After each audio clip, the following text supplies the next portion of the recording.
Family and friends, we gather to pay tribute to Robert Siegel, to Bob, and to remember his life, to share memories together. We begin with a passage from the 16th Psalm. Shiviti Adonai l'negdi tamid ki mini bal emot. Lachen sameach libi v'agel kivodi af besari ishkon lavetach. I have set the Eternal always before me. God is at my side, I shall not be moved. And therefore does my heart exult and my soul rejoice, for my being is secure. You will not abandon me to death, O God, nor let your faithful ones see destruction. You show me the path of life. Your presence brings fullness of joy. Enduring happiness is your gift. It seems paradoxical, perhaps even nonsensical, to begin a funeral service with this psalm that speaks of enduring happiness and exaltation of the heart, when in fact the mood today is exactly the opposite. But it's because of that paradox that we begin this way. That psalm reminds us that even in our grief, we reach deep into our souls and spirits, that we might also find the strength and ability to offer our gratitude for a life that was well and richly lived.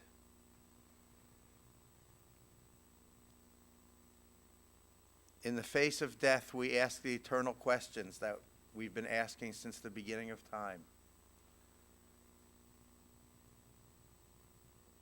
The author of Psalms wrote it this way: O God, what are we that you have regard for us? What are we that you are mindful of us? It seems that we are little more than a breath, our days like a passing shadow. We come and go like grass, which in the morning shoots up renewed, yet in the evening fades and withers. You cause us to return to dust, saying, Return, O you mortal creatures. If only we were wise and understood where we are going. But this we do know. Mark the wholehearted and behold the upright. They shall know true peace. Elaine, to you and to your sons, Larry and Stephen, and to all of your family, and to your community of friends, we know that you grieve in a darkened world today. And those of us who have mourned understand that in your silence there is sadness, in your tears loneliness. We gather with you today to comfort you and to console you, to envelop you with our love and care and compassion, with the hope that the presence of loving friends and family might be of comfort to you. And we gather with you not only that we might comfort you, but to call upon God on your behalf, that you might feel God's presence and be comforted as well.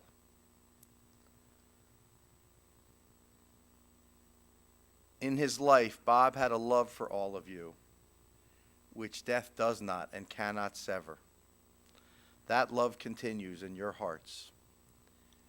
And so, even in our grief, we are thankful for the companionship that Bob shared with us along life's path. We are grateful for the gifts of his heart and his mind, those things that brought such joy and happiness and smiles and laughter into our lives. These are all a precious remembrance. We offer our thanks to God as we remember Bob. I'd like to read the 23rd Psalm in Hebrew and then in the English. Those who may know it are certainly invited to join with me in its recitation. Adonai ro'i lo echsar bino deshe yarbitzeni al mei menuchot yenahaleni nafshi yishovev. Yancheni v'ma'agalei tzedek lema'an shemo gam ki elech begeitz al mavet lo irara ki ata imadi. Shiftecha umishantecha, hema yanachamuni. Ta'aroch lefanai shulchan neged sogerai. Tishantav Hashem en Roshi, Kosi Rivaya. Ach Tov Vachesed Yirdefuni, Kol Yemei Chayai, V'shafti B'veit Adonai, L'orech Yamim. The Lord is my shepherd, I shall not want. God makes me lie down in green pastures, leads me beside still waters, and restores my soul. You lead me in right paths for the sake of your name. Even when I walk in the valley of the shadow of death, I shall fear no evil, for you are with me. Your rod and your staff, they comfort me. You have set a table before me in the presence of my enemies. You have anointed my head with oil, my cup overflows. Surely goodness and mercy shall follow me all the days of my life, and I shall dwell in the house of the Lord forever. Amen. To share remembrances of their father, I'd like to call Larry and Stephen to come forward at this time.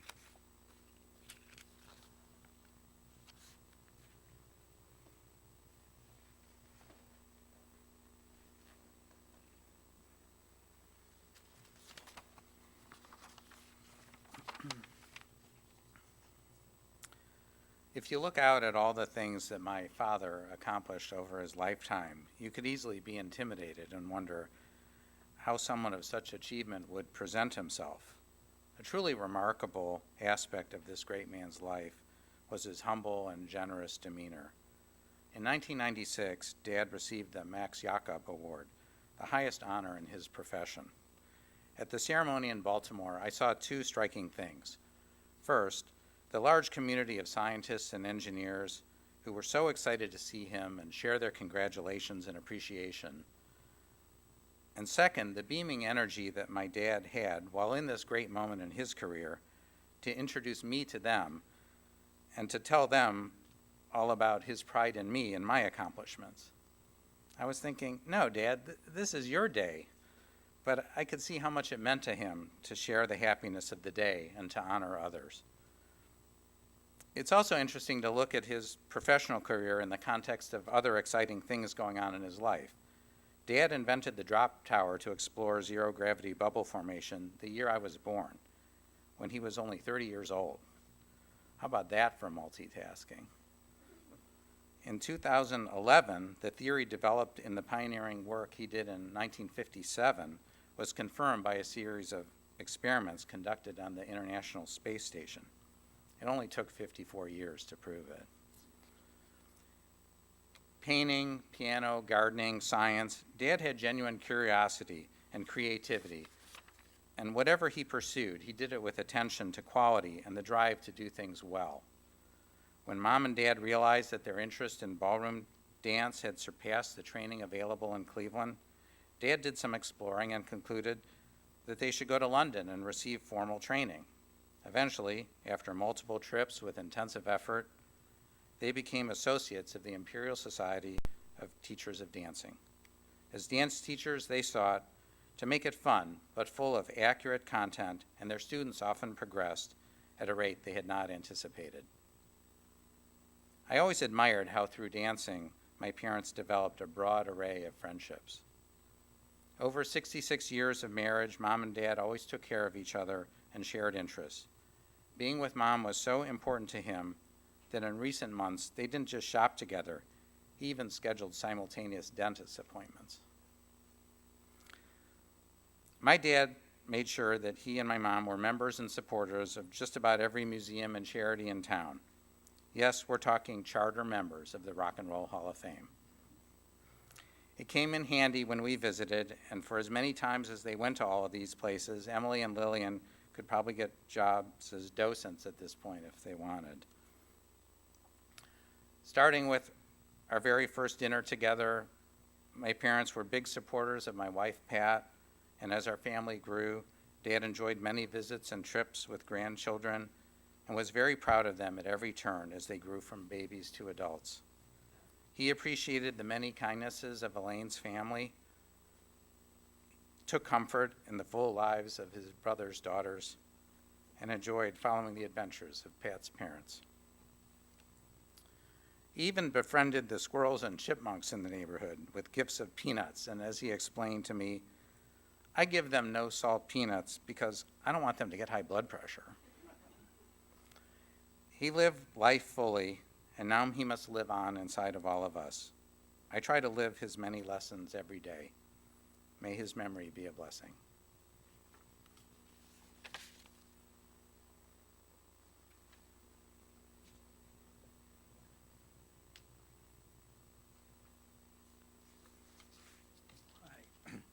Hi, I'm Steve. Thank you all for coming.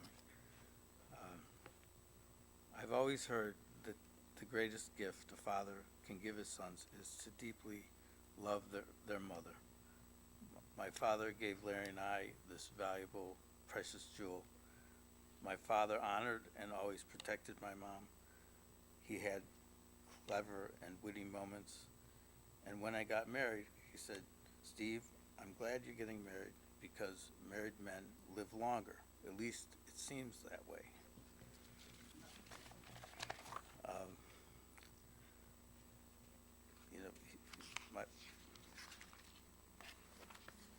As Larry has already mentioned, he had many accomplishments.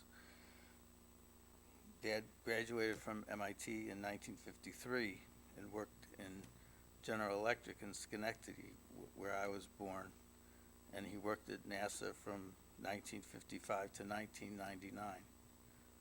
We lived on the west side of Cleveland until I was in sixth grade, and then we moved to the east side, to Shaker.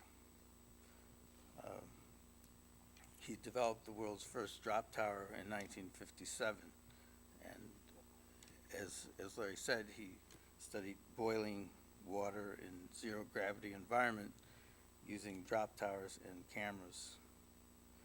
Now they have drop towers in the amusement parks, so we can enjoy zero gravity.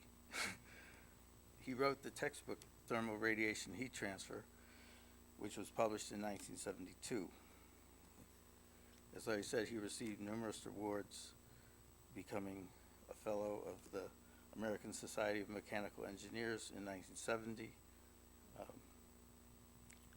He was awarded NASA's Scientific Achievement Award in 1986.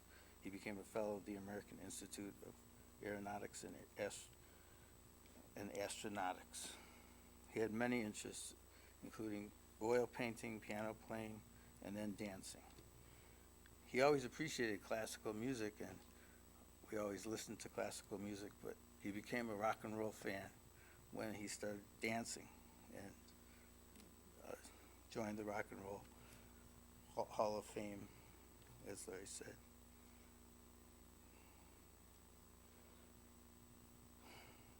So his love of life he shared with my mom, and they certainly excelled in their dancing career and taught many, had many students that they taught.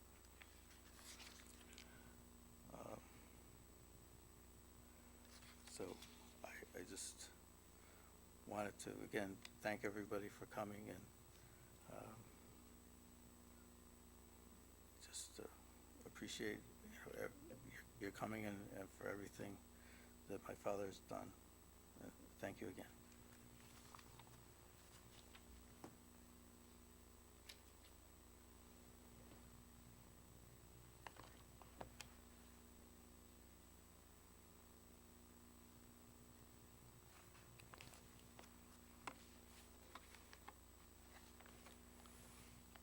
Stephen and Larry, thank you.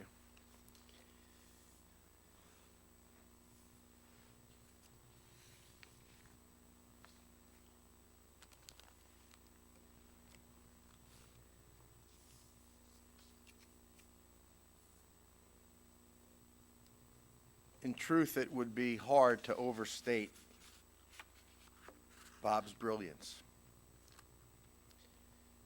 He was a gifted intellect, creating, as you described it to me, basically an entire field of science, became known internationally for this field.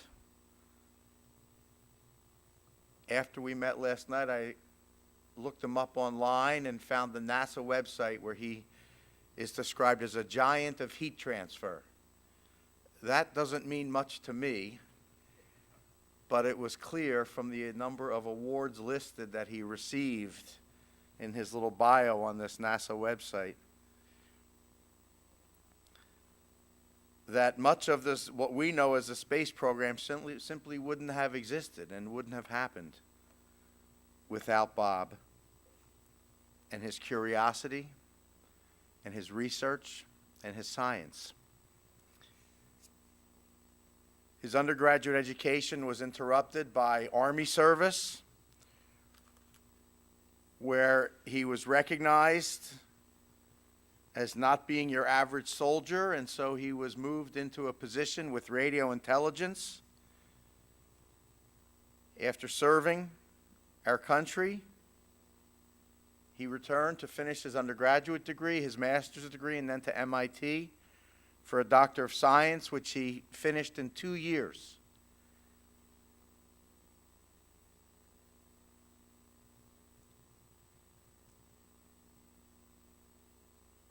Larry, you said to me the other day that your dad had a long and a great life, and there's much to be thankful for.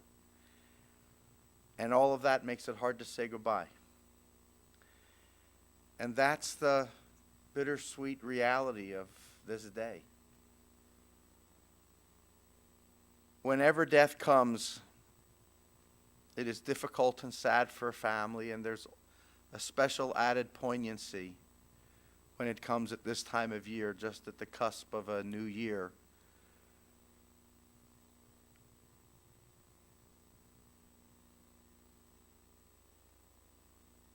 We pay greatest tribute to Bob's life when we emulate his example of curiosity, of intellectual engagement, and of course, love of family. For as important as his work was to him, and as much as he was recognized in the field in so many different ways,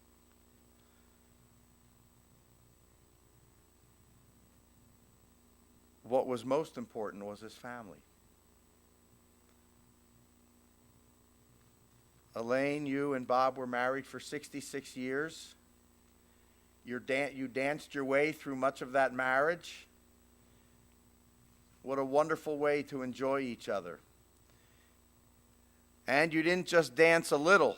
You became experts, because that's how you lived, in an expert kind of way.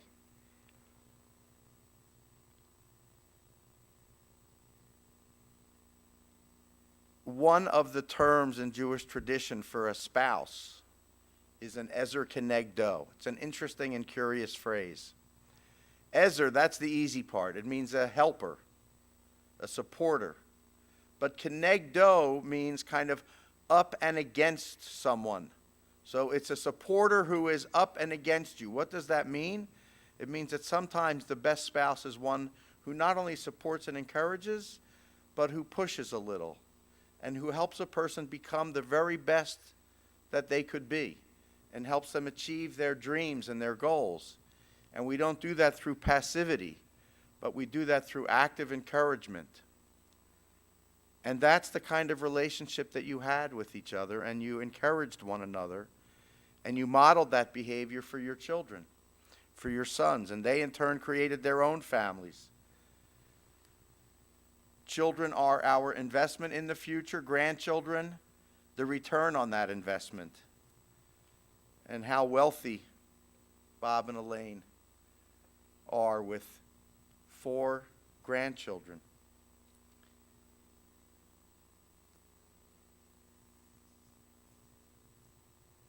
Elaine, your family ratted you out a little bit yesterday when they spoke with me. They told me you stay up late at night, that they can call you at midnight, 1, 2 in the morning, and you're up later than they are. That on New Year's Eve you stayed out dancing till 3, 4 in the morning after your sons were in bed. Those are all wonderful memories. And like so many scientists, Bob also had a great appreciation of arts and music. He not only appreciated art, but he painted, as has been said. Great love of music of different types.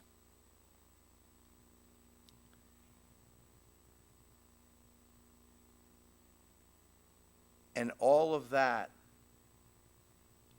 embodied the man who he was, along with a terrific sense of humor. He loved a good joke. He loved to hear a good joke. Even better, he loved to tell a good joke. Even better, he loved to tell a bad joke. And the best thing was when he could tell a bad joke over and over and over again.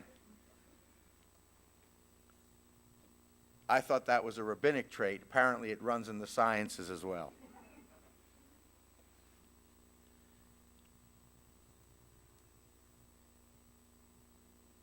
When we die, we bury our beloved dead with open hands rather than closed fists, as a way to indicate that we take nothing material with us when we leave this world. Whatever we have acquired in terms of material goods, we leave all that behind. What accompanies us after we die is the Keter Shem Tov, the crown of a good name, that some people, in the way they live and the way they love, some people earn for themselves. Bob earned his Keter Shem Tov, his crown of a good name, over and over again. He earned it thousands of times over.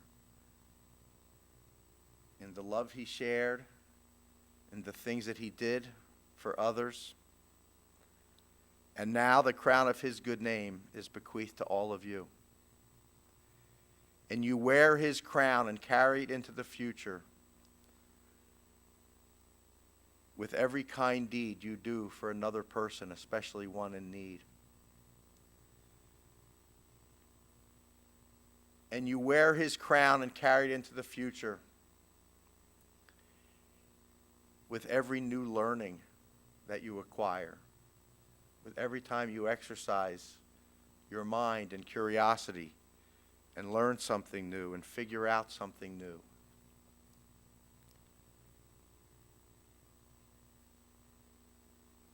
You will honor his life in ways big and small. We have from here a very brief ride to the cemetery. But I would encourage you while you're in your car to play a quick game of I Spy and to bring those memories to the forefront of your mind. Zichrono livracha. Bob's memory will forever be a blessing to all of you who knew him and loved him. Amen.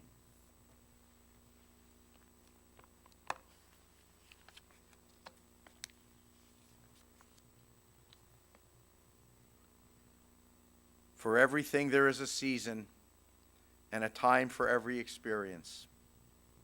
A time to be born and a time to die. A time to plant and a time to uproot. A time to tear down and a time to build up. A time to weep and a time to laugh. A time to grieve and a time to dance. A time to embrace and a time to refrain from embracing. A time to seek and a time to lose. A time to tear and a time to sow. A time to keep silence and a time to speak. Please rise. El Malei Rachamim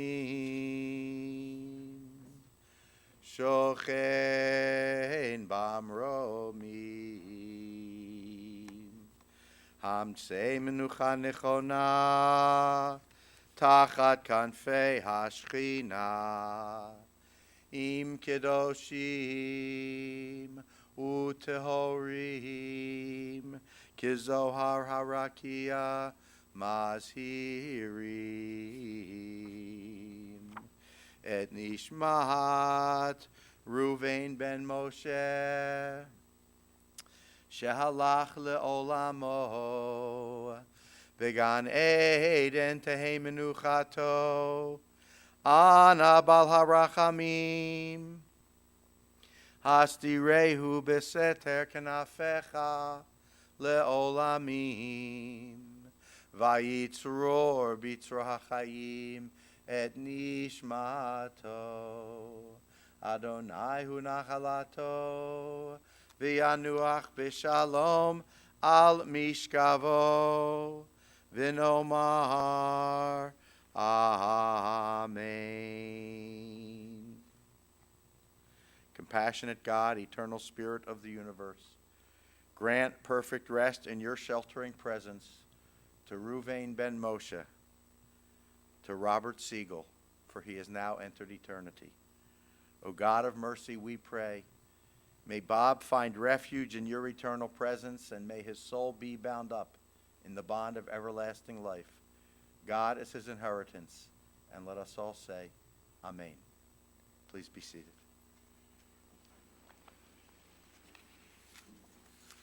Following our burial service at Lakeview Cemetery, the family will return to Menorah Park for the mourner's meal throughout the afternoon, and this will be held at Menorah Park in the Miller Boardroom on the second floor. For those who may wish to honor Bob's memory with a charitable contribution, the family suggests that you direct your generosity either to an educational or cultural organization or to any humanitarian cause that's important to you.